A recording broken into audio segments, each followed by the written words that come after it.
سمعت صوت العصافير؟ انت فين يا عصفورة؟ يا بنتي يا عصفورة تعالي هنا. صوت العربيات رخم برضو، بس صوت العصافير هو اللي سمعاه. ده المنظر من شباك الأوضة، أحلى حاجة المنظر ده. ده الواحد يفتح عينه على منظر الشجرة الجميل ده وقت الربيع.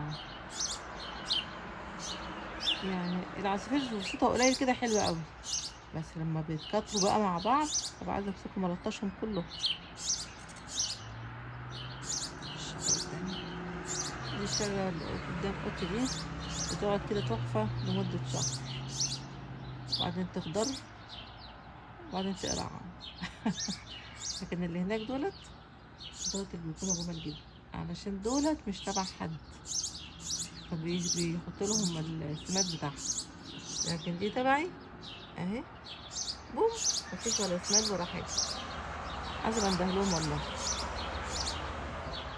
الدنيا ربيع والجو بديع، قفلي على كل المواضيع، قفل قفل، مفيناش تاني مفيناش ماني، كان يماني ايه، الدنيا ربيع الدنيا ربيع. فاكرين يا ولاد الفيلم ده؟ اللي على طول بنتفرج عليه ونشوفه نسيم.